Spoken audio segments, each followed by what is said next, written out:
the nun marching over to us, madder than hell, you know. And I'm like, oh boy, we're in trouble.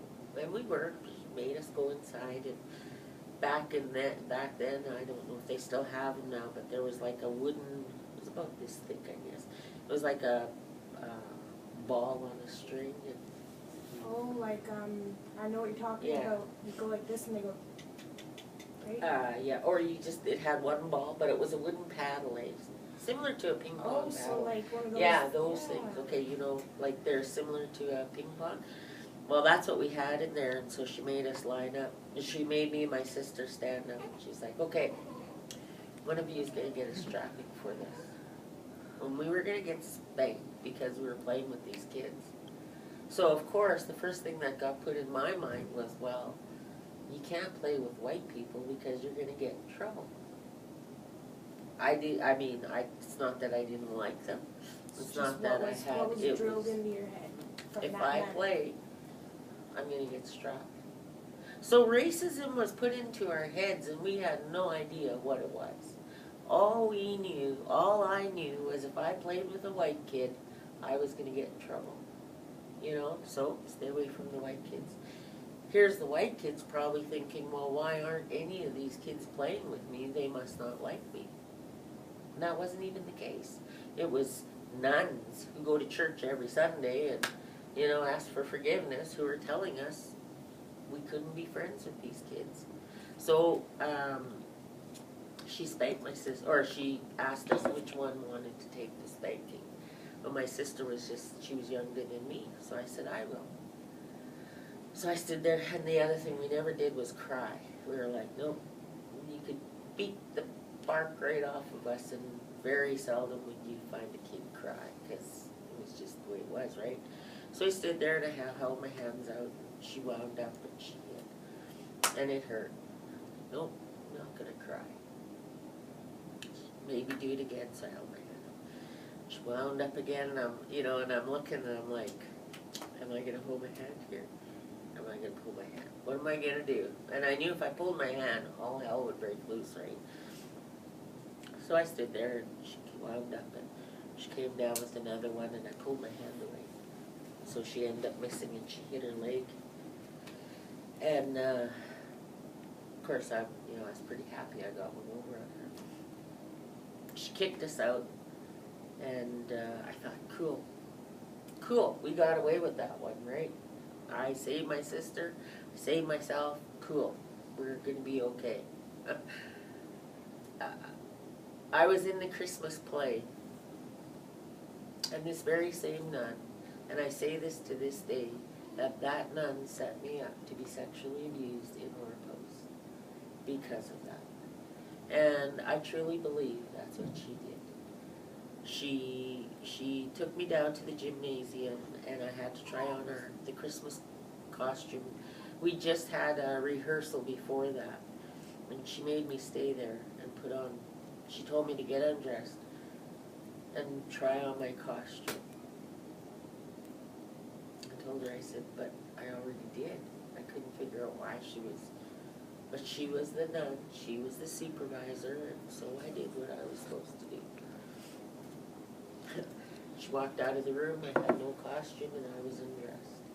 And after she walked out, a man walked in, and things happened, and he left, she came back. And I remember I'm 5 years old. 5-year-old little kid. And I had no idea what the hell just happened to me. And I went to her, and I told her, I said, something happened. This man did something. All she said was, go to your room and go to bed. I went to my room, and I went to bed, and there was nobody. There was nobody to come and say, are you okay? There was nobody to come and ask me if I needed anything. There was nobody. From 5 years old on, in my life until recently, I have always felt there's nobody. When I've gone through things, a lot of times I go through them by myself. I very seldom ask for help. It's changing. It's changing. It's taken a long, long time, but it's slowly changing. I can't say, it's going to get all better, but it's very, very difficult for me to ask for help, to ask for anything. Because that one situation when I needed it, there was nobody there. And that's my story. That's one story that I went through in residential school. How many kids went to residential school, went through that very same thing? Didn't come out it as, the way I did. I had my dad, I just give my dad credit. And then we grow up and we have kids. We don't know how to be a parent. Nobody was our parent. Like the story I just told you. If we were at home, that would never have happened. If it did happen, my mother would have been there to make sure I was okay. She would have been there to help me through this. Not because I went through it by myself. This is the outcome of it? This is the outcome. And this is the outcome for a lot of people. For a lot of people, we don't know how to be parents. The ones of us who get through, we're pretty darn lucky. Because if you have no one, and I'm sure you can relate to this, if you have no one to teach you love, if you have no one to hug you, or tell you they love you, or tell you you're important, or if you need something, be there to give it to you, how do you grow up and pass that stuff on to your child? You don't know how to do it. How do you do it, right? That's what a lot of us grew up with. Our most important years are those years 4, 5, 6, 7, 8. In that time is when we're with our families, with our extended families, with our grandparents, with our aunts, our uncles, our siblings. We're a family unit together, learning from each other, trusting each other, sharing our experiences with each other. That's what a family is all about. But you take that kid out of there, put him in a foreign place and say, okay, well, I hope you do good there. Try your best. Nobody's going to teach you. All you're going to hear is yelling, how no good you are. Or don't play with those kids because you're not supposed to. Eat, slop. Go to bed, but sleep with one eye open because someone might come and take you out in the middle of the night to abuse you. Don't drink too much water because if you pee the bed, you're going to be made fun of. Don't ever want for anything because you're not going to get it. So, we come back and we have kids of our own. What do we teach them? What we learn, which wasn't always the best, right? Then our kids have kids. And what's interesting is when our kids have kids, there's a connection between the kids and the grandparent. That's not there between the child and the parent. I don't know how, I don't know the answer to that I one, don't know but either, but I see it. Yeah. And it is there. Yeah. So you know what I'm talking.